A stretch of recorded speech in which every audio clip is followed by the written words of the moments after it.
Hey everybody, welcome back to the channel and welcome back to another one of my thrift haul videos with a twist. So the items that I'm sharing with you today are all things that were in my backlog. They were in my garage for whatever reason. Now the first video I did like this was, I just looked, it was almost exactly a month ago. I think it was exactly a month ago. that I did the video, and I explained the whole kind of backstory in that I just want to attack my backlog. I want to turn my profit pile that's in my garage into profit. And so, you know, like I said, you can watch that first video to get the full story, but not everything that is in the garage needs to get listed. Some of it needs to be culled, and I've kind of done that as I've gone along and pulled items. The things that were just not good buys, not worth spending the time listing. But in the garage, there's also some good things that just got buried. They got put out of sight, out of mind way too soon. And so now we're unearthing them and trying to get them listed before garage sale season comes around again for us. So I just wanted to do also a recap of that last video. I said I would update you. And if you watched my what sold, you've probably seen a few of those items that have sold. So I went back and I looked, and in that last video, I had pulled out 22 items roughly. And one of the items I did not list. Okay, so this is the only item I hadn't gotten around to listing. I showed you last time. It was these cups and saucers. Yeah, Peter Terris, Terris, original. Anyway, very mid-century. Did not clean them, did not list them yet. I think there's something subconscious about that because I really like them. And so, but like the other video, I'm not going to drink out of them. So anyway, we'll just add them to this pile. Okay, so I will get them listed. I will. So 22 items. One, like I said, I didn't get that listed. One item, I just didn't bother. I donated it. It was that tin, that kitchen tin. The comps just weren't good enough for the time, and the condition of mine wasn't like stellar, so I didn't want to waste the time. And then one item I kept. So that studio pottery plate, I just really love it, and so I've hung on to it. If I don't ever hang it on my wall or whatever, then maybe I'll list it down the road, but for now that's mine. But then out of the items that were left, the 19 items that were left, 4 have sold for a total of $150, I believe. So that coffee mug that was for the bank teller named Coral, that sold for $20. The very first thing that sold was the McNutt scarf for $30. My flatware set sold for $75. And that glass Macbeth Evans vase sold for $25. So that was exciting. I turned a little bit of my profit pile into profit. And I will admit, it was a month ago. Not all of that stuff got listed like that first week. Like, I'm a slow lister. I'm also listing flatware and sewing patterns and regular eBay stuff and things on Ruby Lane and like, anyway, so it's not like all those things have been listed the full month. Some of them have only been listed like a couple weeks, but a few of the things sold really quickly once I got them listed. So that's exciting. And that gives me motivation to do our next little batch. So Mr. Pish Posh made me these lovely shelves. It's a long story. They're kind of upcycled from something we had before. I'll kind of tip it up so you can see a little bit. And my goal is not to have like it filled with all my junk, because that'll happen. I'll just start throwing the bunch of stuff on there that needs to be listed. But for now, for this video, this shelf is the stuff that I want to get listed. And here I'll give you a more up close kind of scan of the items that we're going to be talking about today. Okay, so let's start with something very spring-like. I don't know about you guys. Here in Montana, we've been having days that are sunny and in the 50s, and that's like unheard of for February and March. At least, you know, the years I've lived here. I'm still kind of assuming we will have another bout of winter. Like, it's too soon for this to be spring, but everybody's like, allergies have started, you know, people are like, it's spring. But I'm like, I don't know. I think it's going to get cold and snow again, at least once. But anyway, so we're going to start with some spring-like items. And then this is how I bought it at the yard sale. This is not the box it comes in, but they had put these 6 melamine plates in this little box, kind of handy dandy. They called them 6 plates for camping. But anyway, I don't buy a ton of melamine. It used to sell better back in the day, but I love this all over pattern. And don't get me started. I would totally keep these. Anyway, no, I will try to sell them. I can't keep everything. We don't have room. Okay, but aren't they cool? They're very like Vera Newman reminiscent, but there is no signature. Like, there's no collaboration idea. I think it's just kind of that. It's got that look. So I couldn't find comps. I mean, I probably could dig a little deeper, maybe into Worth Point or someplace like that. The brand is Texas Wear, which is actually a pretty good brand to keep an eye out for melamine. And the only comp that in the last 90 days on eBay that was somewhat close, someone sold 8 plates with like this big all over floral pattern with zinnias on it for like $40. So I think I will shoot for like 30. If I got 30 for these, I'd be happy with that. What was I going to say? Okay, so I was also going to let you know with each item where I'm planning on listing it. So I'm shooting for 30. I'll list it on eBay, cross-post it to Etsy, to Pish Posh Kitchen, and then probably also Poshmark as well, because, vintage sells on there too.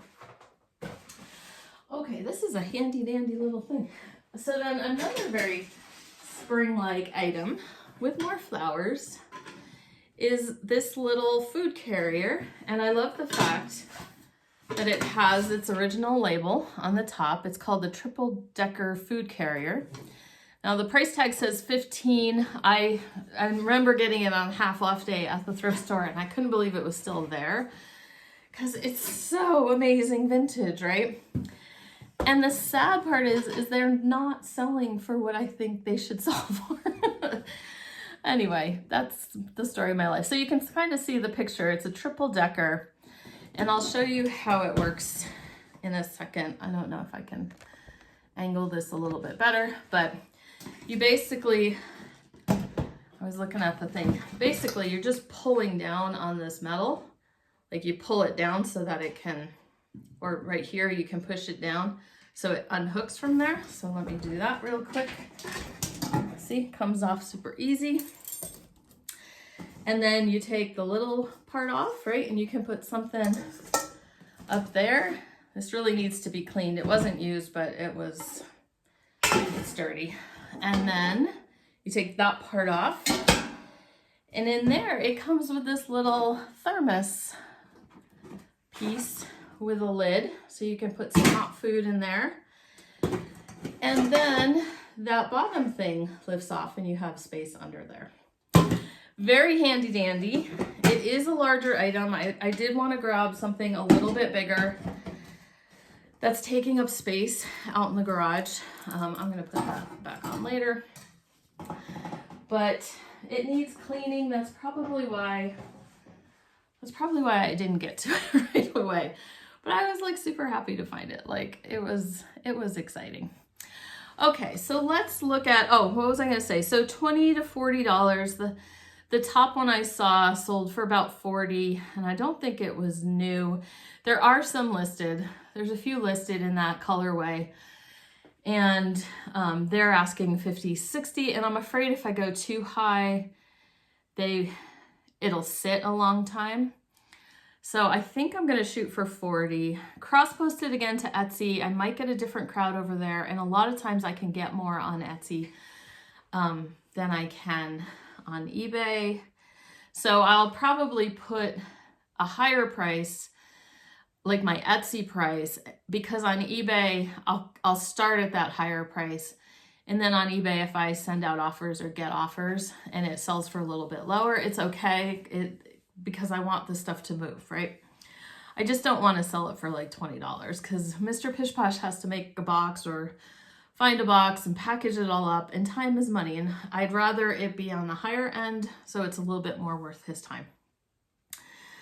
Okay, so then let's take a look at this. So I had picked this up probably at a yard sale or something like that. It's just a little mug rack, but it's painted and it's got the hooks for hanging on the wall.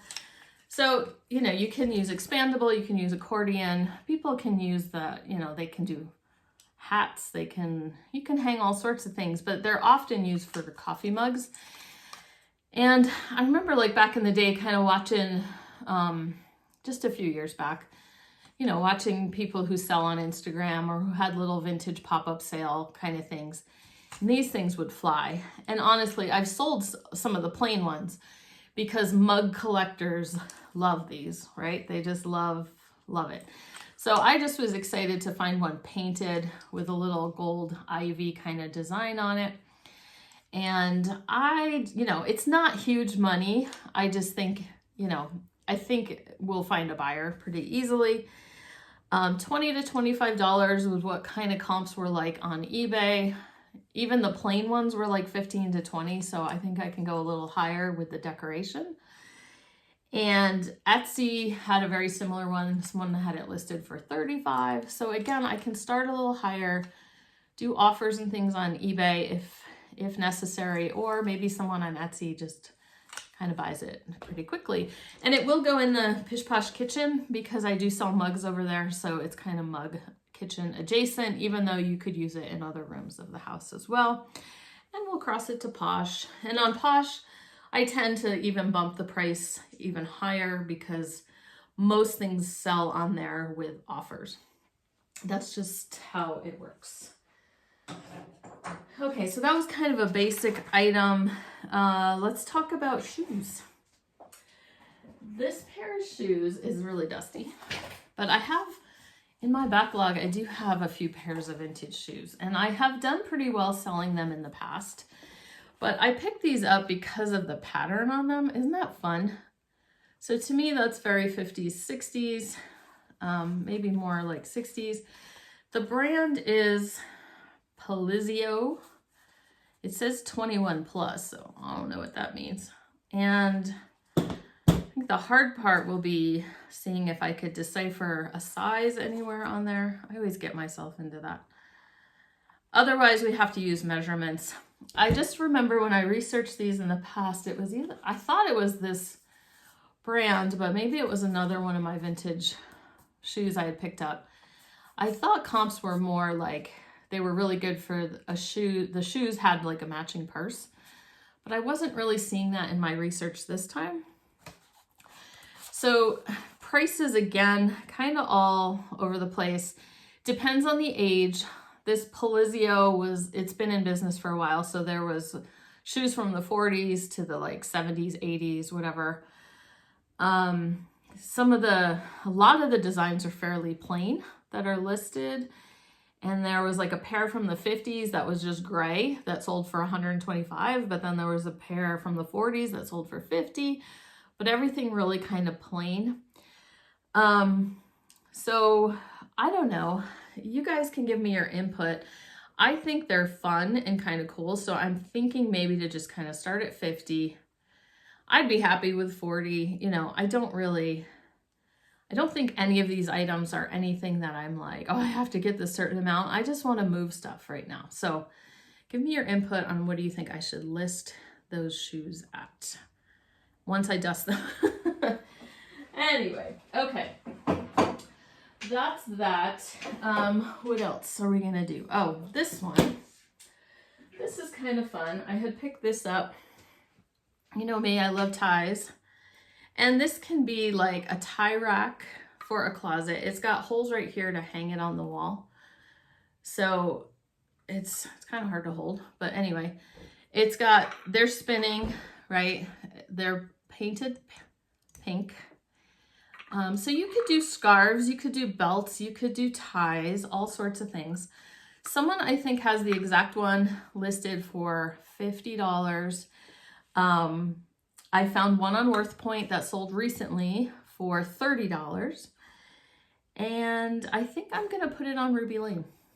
I don't know. Now, because I do sell my ties on other sites, and I'm not like totally thrown off by the fact it's pink. Like, you could hang jewelry, you could hang scarves. And the reason I was thinking Ruby Lane is because I'm trying to switch Ruby Lane over more to my like vintage jewelry and vintage accessories. And when I have listed scarves over there, the scarves have sold like pretty well. So I'm like, this could be something a woman would use for her accessories. So I might put it over there. Okay, that's really not that important. We just need to get stuff sold, right? Okay, here's another fun one I picked up at some yard sale. It's got a $1 sticker on it. And it's a little hanging rack for the well, I say for the kitchen, but I guess you could use it anywhere. Kind of looks like a rolling pin. It's not a rolling pin, but it's just wood. And the decals to me on here just like scream the 40s or the 50s. And it's got little metal hooks. So you could hang utensils, you could hang keys, you could hang aprons, pot holders, you know, that whole kind of thing. So I have no idea, you know, when you're trying to search things like this, keywords were not coming up. Maybe I could do some Google Lens and see if I could find something similar. So keywords were just giving me all sorts of hanging wooden vintage key racks or utensil racks, all different styles. So I'm pretty sure I'll probably just make up my own price on this one. Maybe like $25 is what I'm thinking. Okay, and then we're gonna talk about curling iron. It's kind of an interesting one, like crimping, I guess that would be for that. It's called Subpedo or something like that. And it's not that great. Like, there's a few insoles like on Worth Point that were high, but a lot of those had the box, they had a cord. Like this one is, oh, I guess you would plug it right there. So it doesn't have the cord, right? So it's like, I don't even know, let's say $15, $10 to $15 for this one. This might be one of those that like doesn't quite make the cut. We're gonna see. I kind of did it on impulse without looking anything up. So just because it's vintage and kind of terrifying looking. Okay, then I've got this candle holder. The pottery is very Tanala pottery style. It looks like I paid a couple bucks at Goodwill. The mark on the back of the pottery is hard to make out. It's like an N or something like that, but it's a little fish. And, you know, I got to get all this tape off, but it's like iron and pottery. So my first searches, I just was doing Tanala candle and everything was like fully ceramic. You know, I tried putting metal in Tanala or iron or whatever. I just wasn't getting results. So I'm going to try to Google Lens when I finally get to listing just to see if I can find anything somewhat similar. I'm thinking $20 at the most. It would be awesome if I had a pair, but I just have the single. But this pottery is very popular right now, the Tanala pottery, and it's very boho and all that kind of thing. So I think it'll sell. I just don't think it'll be like a huge amount of money. Okay, and then let's see. We're going to talk about, I'm going to go this way, these cups. Now, these cups might have been a mistake because I love anything that looks vintage.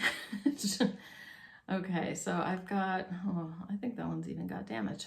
Okay, so these are, the inside says Arizona prickly pear cactus. Then this one says Arizona organ pipe, right? So all the different kinds of cactus. And you can see the little round handle. You can see the design. It's so mid-century looking. Now, I knew when I bought them, So here's the barrel. I don't know what those, oh, it's coming off. The red marks are coming off, so I don't know where it was. Okay, so there's a barrel cactus. There's a Ocotillo cactus. Never heard of that one. And a century plant. Okay, so I knew when I got them I didn't have the saucers. But I was so like, oh, they're so cool, right? Like you could put a plant, you could put a succulent in them, right? Aren't they cute? So I've only got 5, and it turns out that they're by Blakely Oil and Gas. And they're from the 50s, and they were giveaways from, they're like promo materials from Blakely Oil and Gas. Now, when you look on eBay, it's it was most of the thing in the solds are glassware. So they also had like frosted glass tumblers with the cactus on them. They have another set of cups and saucers that are fine china. Like this is more like almost like restaurant ware, just plain ceramic, not so fancy. I think there was a set of the fancy fine china, had like a gold rim and stuff, but with these same patterns and decorations. A set had gone for like $100. A set of like pitcher and frosted glasses together were like $300. Somebody sold the pitcher by itself for $200. So you get the idea, like glassware seems to be more popular. So I did find someone who had sold just the saucers for $35, but they, I think, were the fine china ones. So that wouldn't have helped me at all. So I'm not quite sure what to do with them. I guess I can just pop them on there and cross-post them to Etsy. Someone might have some idea, you know, of something to do with them. I could do a variation listing if somebody is just missing one, but I think I'd only be able to like charge like $5 a piece or something. So I don't know if that's worth it. I don't know. What do you guys think? What do you think I should do with the cactus cups? I could just throw the whole big lot on there and see what happens as well. It's the fun of reselling. You just, like, there's so many options, and one of them I think is correct. So maybe I only have 4. I don't know if that's really a crack or not. Anyway, so I did save one of my favorite things for last, and this one is going to be a little bit more involved. But a while back there's a woman who used to run like an estate sale company, and then she would have yard sales at her place with like, I don't know if she bought out the estate sales at the end, or people didn't want to have the estates at their house, and so she would just sell everything at her like sheds and her garage and things like that. So a while back I had gotten this album. Okay, I just dropped something. Okay, so I got this album with photos. Now I've taken the photos out of the album because I wasn't sure if the album was like the estate sale lady had just put some random photos into this album, or it was hard to tell whether it was like a family album kind of thing. So let's just talk about the album first. It's Victorian. It was velvet here. It's missing a lot of that velvet. It's like falling off all over the place. It's missing the latch that would be here. As you can see, it, you know, it held the photos like this. And then between most pages, there is like the original little tissue paper that separated so the photos wouldn't stick to each other. I mean, it's a mess, right? It's a big mess, but I'm still gonna try to sell this by itself. I have sold distressed Victorian albums before, and I think the market for that is people who do like altered books and things like that. Like I'm not expecting huge money from it or anything like that. I just think someone else could get some use out of it. It's, you know, some of the pages are really cool, so you could even just maybe use a page out of it. So I'm just gonna throw it out there and see if anybody wants that. But what was interesting to me was the pictures that were in it. okay? So not this one. This is a tintype that I've had a long time. I just liked her face. I think I got her at like an antique show kind of thing. Anyway, she's got the cool little metal frame that goes with it. There were a couple other little tintypes. Now, I can't remember if these were in the book or if I got these someplace else. But these are called tintypes. They were printed, the photo was printed on iron. And that's what a website told me. Anyway, they're printed on metal and they're older, you know. So the research I did, I'll put a link to the site I used for most of my information. So if you know anything different, I just went off of one site. I didn't do like a big extensive thing. So then I have this other little tintype of this baby, and I think this is the frame. Maybe that went with that one. I'm not sure. Anywho, those three, I don't know what I'll do. Those might just all get listed together. But then in the album, there were these little pictures, okay? And so there were also bigger ones. So what I've learned is that I knew these were called cabinet cards. They're printed on cardstock. And so I knew they were, those were called cabinet cards. Now, I've also seen in listings people use CDV. So it's a carte de visite. Carte de visite. Anyway, like a visiting card, right? And so they were kind of like calling cards where you would hand them out, you know, to people you were visiting or whatever.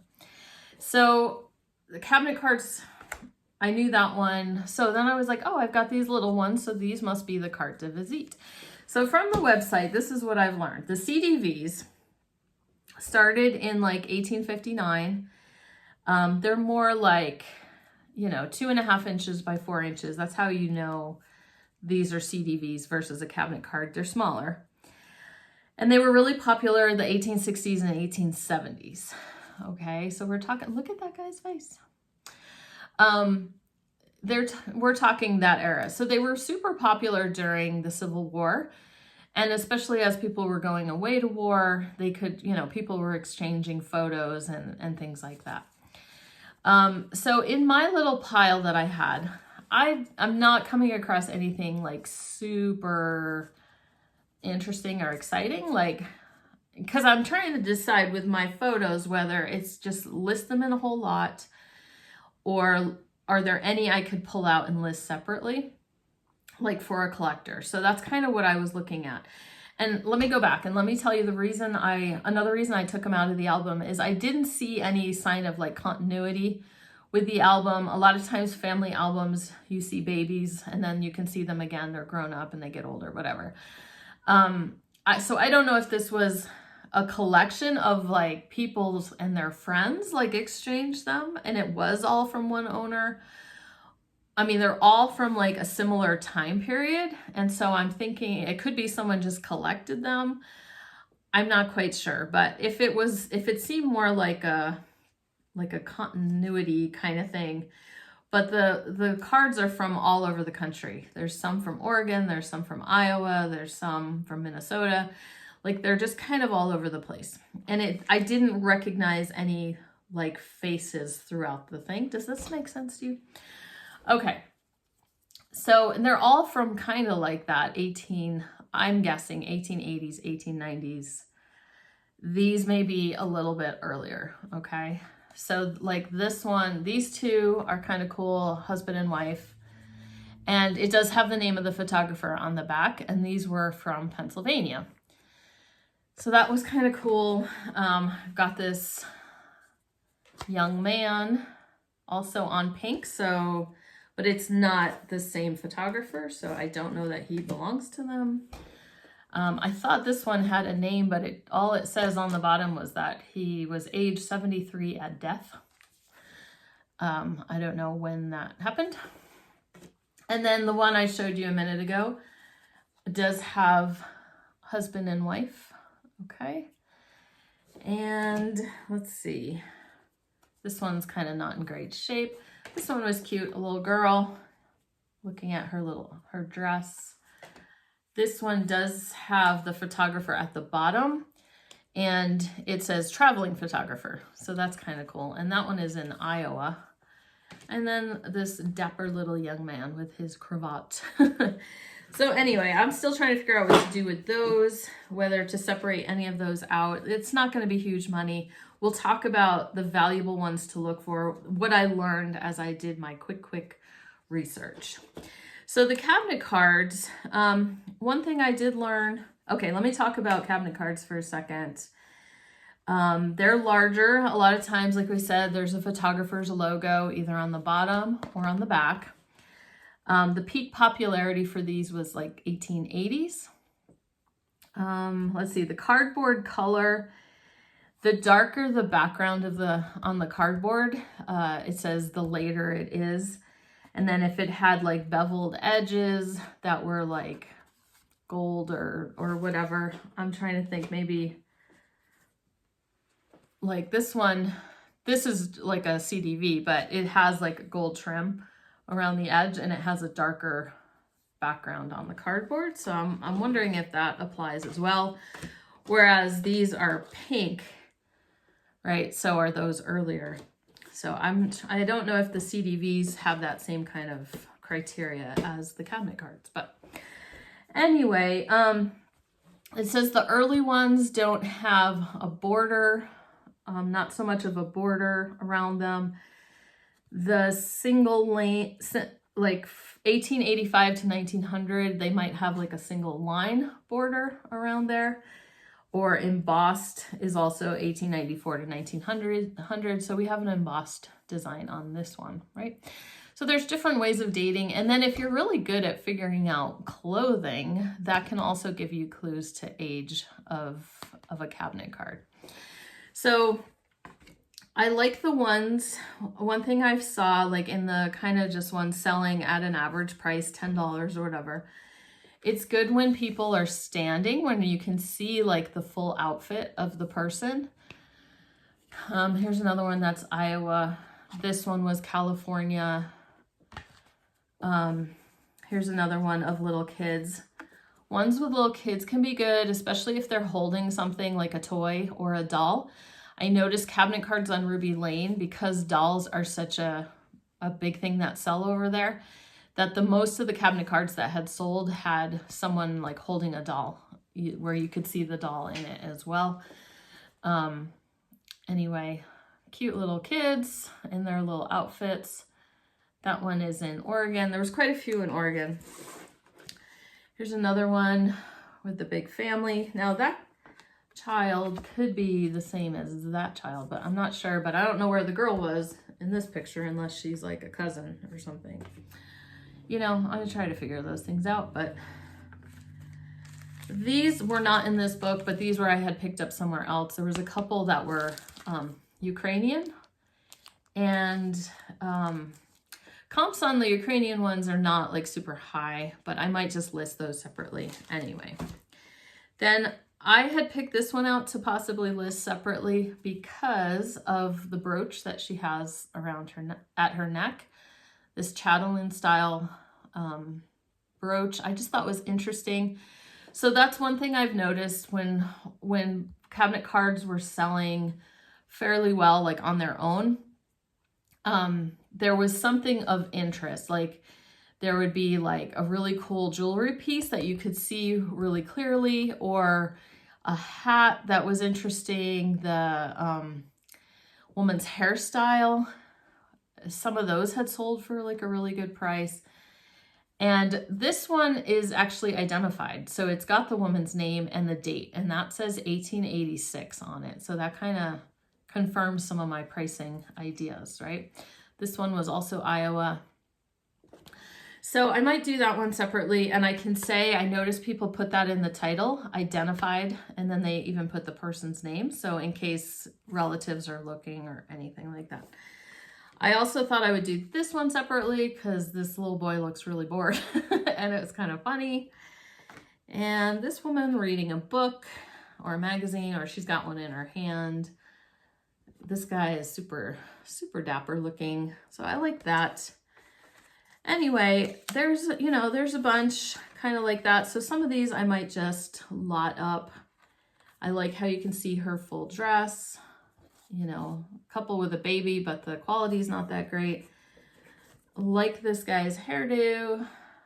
And anyway, the rest are just kind of either the quality is not great or there's just nothing that really stands out. You know, I want to have something that people might be somewhat interested in the lot so that it will sell. But yeah, some babies. She looks like she's got roses at her neck, not necessarily jewelry. But super fun, and I had to keep saying, Shannon, don't get involved in another niche. Like, don't go all crazy buying out cabinet cards to look for those special ones. You know, I totally could go rabbit hole on this. Okay, so let me show you my absolute favorite one. It is a darker background, kind of like they said. I love her dress. It looks like a crushed velvet. I love her parasol. Okay, it's got the big old logo and design from the photographer on the back. So I probably will list her separately just because I like it. And I might ask a pretty good price on it because I think it's really cool. What did I see? The fancier logos, they say, are later. So that makes sense. And then there was something, on the CDVs. Okay. It said that the later CDVs were rounded on the corners. Okay, so I have a couple, well, that might have just been cut to put in the book. These all seem to be, nope, there's a few square. So the pink ones are very square, so that kind of fits, right? But then I've got like those we talked about with the border, the gold border. They have rounded corners. So anyway, that kind of fits too. So that's just fascinating to me. So other things I learned from my preliminary research, that on these little ones, because it was so popular during the Civil War, the big money is people in Civil War uniforms. Even more money if they're famous people in Civil War uniforms, famous generals, you know, if they can be identified. If Matthew Brady, the Civil War photographer, took the picture, that's good money, thousands of dollars for those. Famous people, I saw there was one of Edgar Allan Poe that sold for like $1,600, just a little picture like this. Circus performers, that was like a big thing. The different so-called freak show people would have little CDVs that sold pretty well. Native Americans, if they were identified, and then, you know, not big money, but CDVs of dogs and cats were like, of course, people still would collect those. Now, what I noticed, I've already kind of mentioned with the cabinet cards, same thing. If it's famous people, if it was people in uniform, if it was, you know, African Americans or Native Americans, those seem to do really well. But again, jewelry, hairstyles, clothing, hats, just something unusual in the picture would make the value go up. Things that were funny, you know, and everything like that. So as I said, that was just the tip of the iceberg with the research for vintage photography, especially older, like antique vintage photos like that. And like I said, I'm trying not to like let myself go off on a rabbit hole. I've got so many other things I need to list and sell, but it's fun in the meantime, because that's what I love about vintage, is doing some of that research and just learning something new about a niche that I hadn't really explored before. So those were the items. Now they're spread all over these these shelves. But I kept it a little bit smaller this time, 10 items. In some of those things we'll list. It'll be very straightforward to get those listed. They just need to be cleaned up real quick and listed. It'll go pretty quick. The photos might take me a little longer. I wanted to do less items than last time because I wanted to do another one of these videos sooner. But also I knew like like I said, some of that will take a little bit more research and getting them figured out. And I think I said at the beginning, I also have to list my flatware, I have to list my utensils and my sewing patterns and keep Ruby Lane going and yada, yada, yada.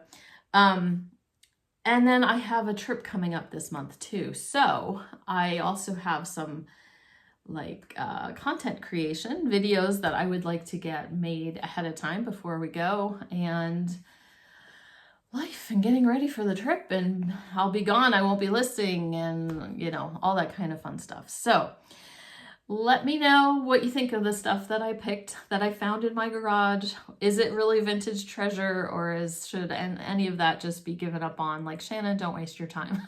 You won't hurt my feelings. Go ahead and leave me a comment down below.